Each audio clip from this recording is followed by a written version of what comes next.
Now this is a cool t-shirt, and if you want to know how to make it, then keep watching.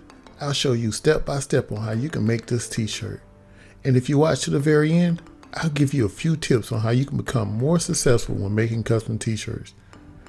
Now, before we get started, here are a few tools you'll need to make this t-shirt. And if you want to know where I got these items from, I left a few links below. Okay, for the tools, and for the obvious one, you need a computer. You don't need an expensive one, just one that runs Windows 10 or higher. You'll need a Silhouette Cameo 4, 2, or Cameo 3 machine. I'm using a 15 by 15 inch heat transfer press. And finally, I'll be using a t-shirt alignment tool, a 12 by 12 inch cutting mat, and a pair of scissors. Most importantly, I'm using HTV vinyl from my own inventory. And in this video, I'll show you how easy it is to work with.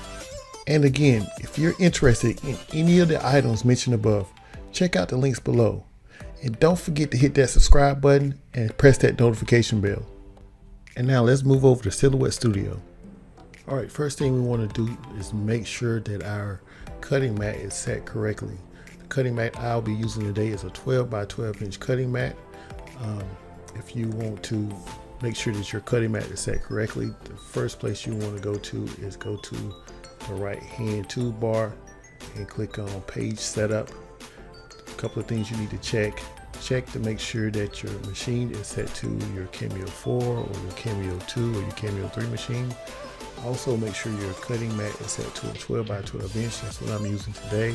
And also I got my media size set to a 12 by 12 inch. All right, with that said, what I'm going to be doing is reproducing this image that you see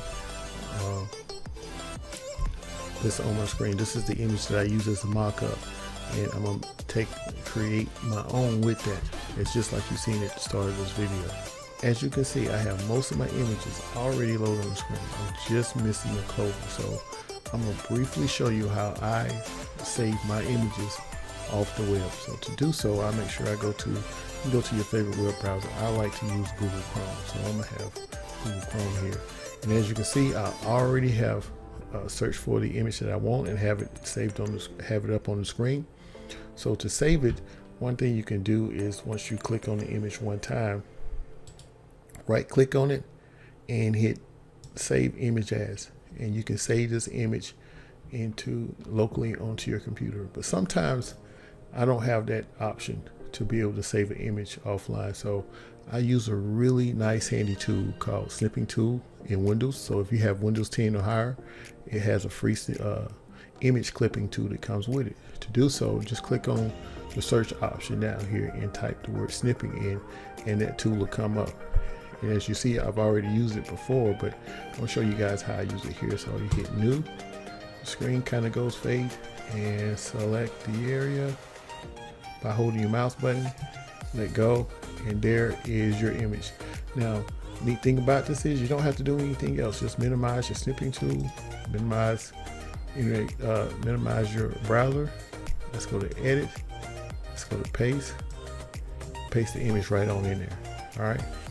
So with that said, next thing I want to do is I want to convert all my images that I have into a workable shape.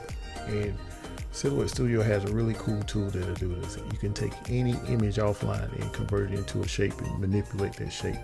That tool is called the trace tool. And if you go over here on your right toolbar, click on trace. And what I can do is I can select trace area, and I will, with my mouse button, I will drag and highlight that shape.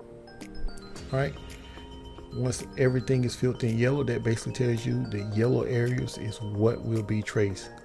That's the shape that will be created. So I don't want to do the inner partnership. I just want an outline of it. So to do this, I'm gonna say trace outer edges. So once I have that done, I can delete that image. Now I have a shape.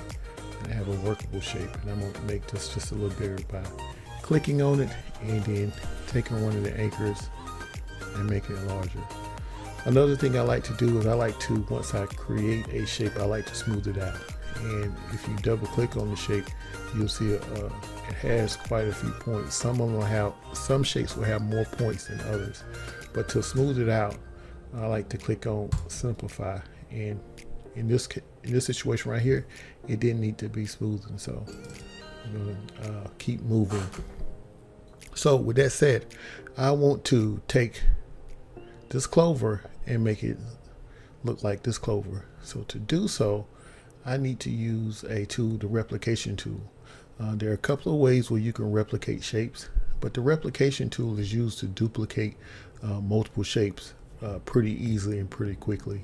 It's kind of like the copy and paste feature, but it puts everything in a nice, either lines everything up nicely, or it will rotate things very accurately. So in this situation, that's what I want to do. I want to line everything up pretty and make it look nice and neat. So first thing I want to do is create a small circle. So to do that, I click on my shape, go to the circle. Now this is I have business edition. If you have business edition, you have access to all these shapes, but if you have the free version that you're following along with, you can just use the standard shape tool and just make you just a standard circle. It don't have to be symmetrical or anything, just make it look like a good circle. Okay, with that said, the first thing I want to do is I want to make that circle go all the way over, and then once I have a duplicate all the way over, I have to duplicate it all the way down. So I want to create rows of these circles, columns of these circles, and then rows. So first thing I want to do is go to my replication panel, click on that, click on advanced replicating, and then I want to do custom position. This will allow me to control the X and Y axis of the replication, and what this does is it puts a space in between each shape. So if you notice, if I bump up the X axis up a little bit and hit replicate, it'll replicate that circle. All right, so I like that a lot, so I'm gonna keep that. So what I need to do is just keep hitting replicating while the circle is selected. All right, I have enough circles. And I'm gonna delete that last one. Delete this one over here too. Now I'm gonna select all these circles at the top, and with all of them selected, and to do that, I just click and hold down my mouse button until I start to see my marching ants, and just try not to select the clover, but just the circles only, and it should look like this. All right. Now with that said, I want to back my X axis down to 0, and I want to bump up my Y axis to the same measurements. All right, so now I'm gonna hit replicate. Just continue to hit replicate so you cover the whole entire clover. All right, now I got all that covered up. Next thing I want to do is, before I do a cutout, I want to make an offset of the clover. So I want to just click in there and click on my clover, and it should just show that selected. Next thing I want to do is go over back to my right hand toolbar again, open the offset panel, click on that, click on offset, and I'm gonna go with these default settings right here that I have set. I'm going to hit apply. All right. Now what I want to do is I want to unselect everything on the screen. I just click over to the side, unselect everything. Now I want to delete the circles that I'm not going to use, that are not covering the image. So I'm going to go ahead and highlight them, delete those. They're just in my way.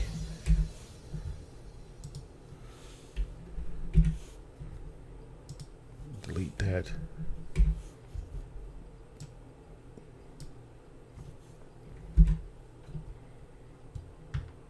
This one too.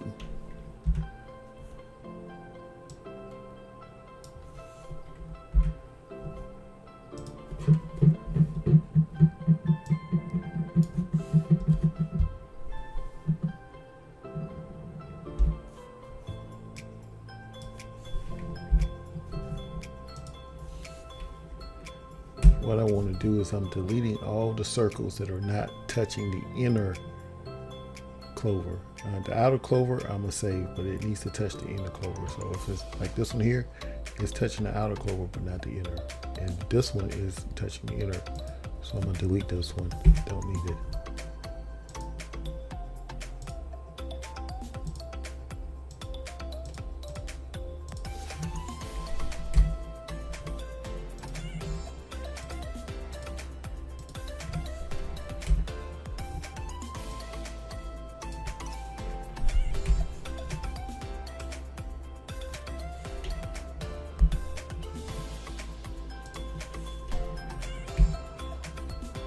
All right, with everything deleted now I want to subtract the circles from my inner clover. But it's the easiest way to do this is just select everything on the screen. So again, I'm gonna go up in the top left-hand corner, hold my mouse button down, get my marching ants, select everything on the screen. Now I want to hold down my shift key and click on the outer clover, and that will unselect that.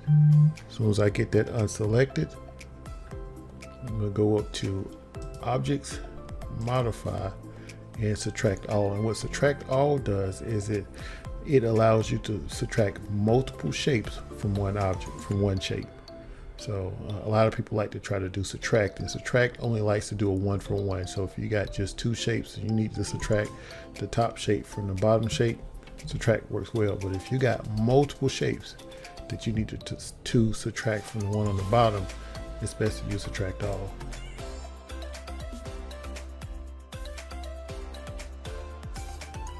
You have to give it a second here.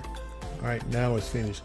Now what I want to do is delete all the circles, because the subtract all key, the subtract all feature always leaves the shapes behind.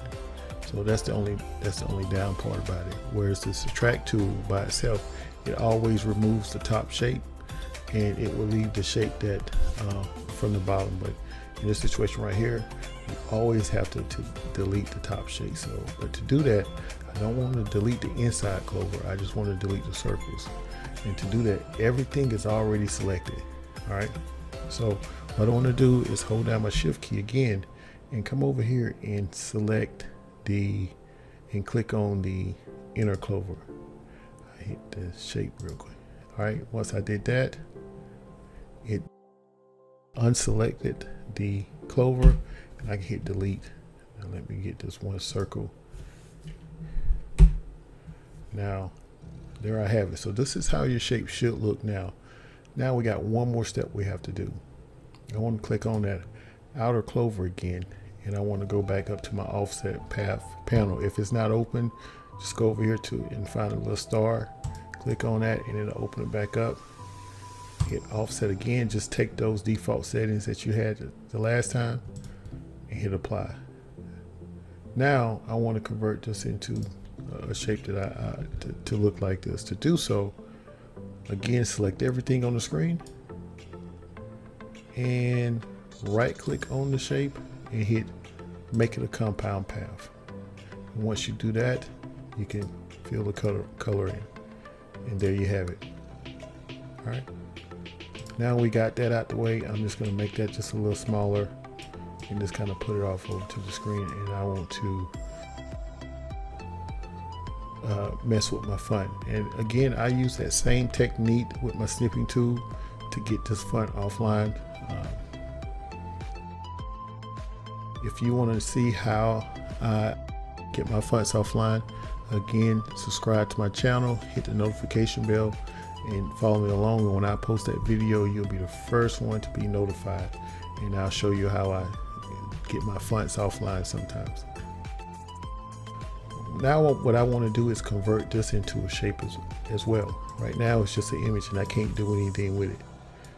We're going to do the same trick again. We're going to go back up to our trace tool, click on that, select it, the yellow fills it in.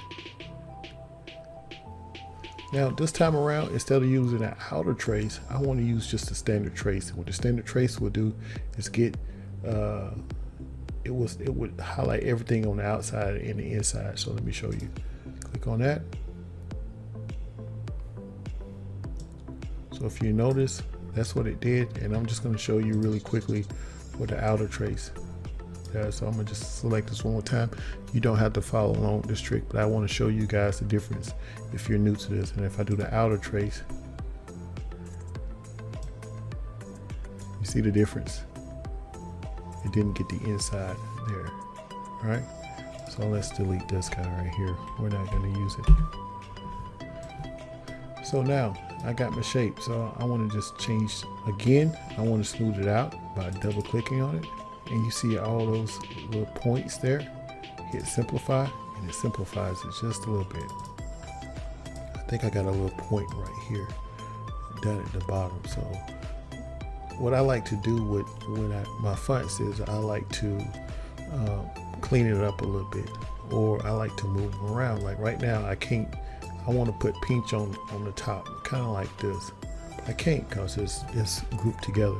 So what you have to do is, once you clean everything up and get it like you want, right click on it and hit release compound, because right now it was a compound path. So now that I got that release, I like to highlight one word or select one word, right click on it and make it a compound again. And as soon as I do that, it's now one word, and I can move that word around.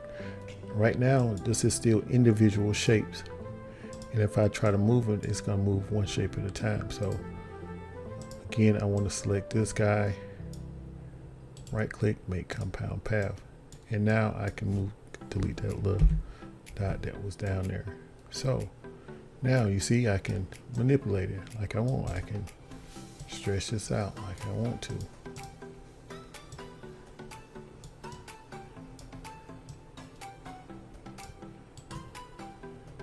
Flip it around, maybe turn it just a little bit, and now I want to change the colors. To change the colors, just select the shape,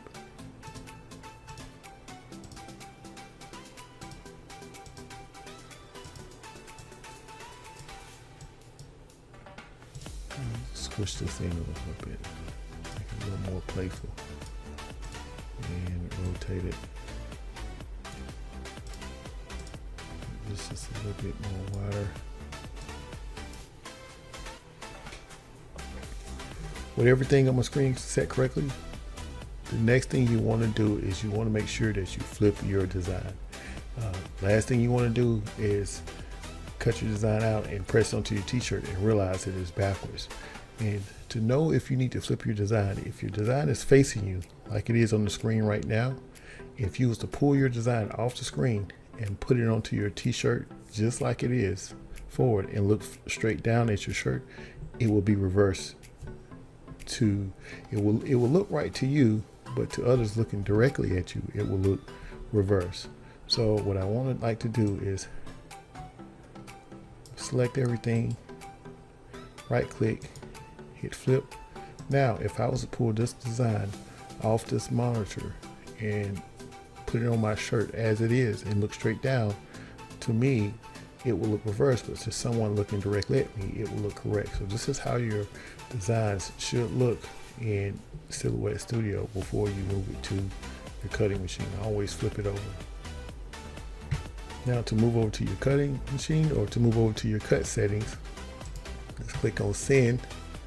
All right, so basically let me change my material. The material that I'm using is HTV vinyl, or my regular vinyl. So I already have a preset for this, and the right cut settings.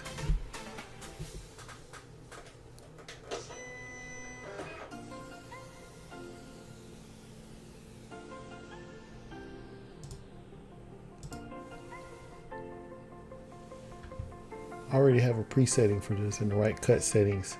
But if you want to know how to change or update your cut setting in your Silhouette Studio, again, subscribe to my channel. Be the first one to get notified when I upload that video, and I'll show you how you can do the same for yours and set up these presettings to where every time, if you're buying the same vinyl consistently, you don't have to worry about testing and playing around with your vinyl. It makes that whole process a lot simpler, and it makes it go a lot faster when making a t-shirt. Most people always complain that it's the time put in to making a t-shirt that makes it not worthy of it, or it decreases its value or worth. But if you set yourself up right, you can minimize that time, and then you can see the value when you're making a custom t-shirt. All right. If you already know how to adjust your settings, just double check your instructions that came with your vinyl. The vinyl that I'm using today is from my own inventory, which it makes it easier for me. I use the same vinyl all the time, so all my cut settings are the same. So it helps me produce a shirt a lot quicker and a lot easier. When placing your vinyl on your cutting mat, just remember the shiny side goes down. Some vinyl have different textures on the back side. Like this one, you'll see a white texture on the back side, which is easy to identify, but not all vinyl is the same way. Like here with the black vinyl that I'm using, if you turn it over, you'll see that the texture is just a little different, but just remember shiny side down. Loading your cutting mat is straightforward. Just make sure you align your cutting mat with the markers on your Cameo cutting machine. For anyone who's having problems connecting their Cameo to Bluetooth, I have a video on my channel. I left a link below and you're welcome to check it out. It's a permanent fix and resolves all your connectivity issues with your Cameo machine. To save on time, I'm not going to show you the entire weeding process, but I will say if you're using good quality vinyl and have a good weeding tool, you shouldn't have a problem weeding. If you find yourself in trouble when weeding, you may want to check your blade settings, or you may want to double check to see if you have a good blade. Outside of that, weeding process should be pretty easy. The fabric I'm pressing on is 100% cotton. Depending on the type of fabric, time and temperature is important. The vinyl I'm using today requires a time of 10 seconds or less at a temperature of 320 degrees. Not all vinyl is the same. Just make sure you read your instructions before trying. Also make sure you follow your instructions for peeling vinyl after pressing. Some vinyl requires that you peel hot, some warm, and others cool. The reason for this is due to the carrier sheet. If your vinyl requires that you peel when it's hot and you wait until it's cold, you may pull up your vinyl and mess up your design. So always follow your instructions. The vinyl I'm using requires a warm peel, so I usually wait 20 to 60 seconds before peeling. Before you jump off, stick around as I have a few tips on how you can better your success when making custom t-shirts. If you enjoyed this video and would like to be notified when I post new videos, hit that subscribe button and press that notification bell. Also, if you would like to try out some of the vinyl used in this video, check out the links below. When making custom t-shirts, always take a 50% non-refundable deposit. You can then use this deposit to buy all the supplies and materials. If the customer changes their mind, then you're not out of money. Create a contract or provide your customers with some form of receipt. Not only will this protect you and your customer, but it also helps build trust with your customers, turning them into repeat customers. Ask your customers to send you pictures of t-shirts you've created for them. Doing this will make it easier for you to gain new customers, and also it's a form of free advertisement.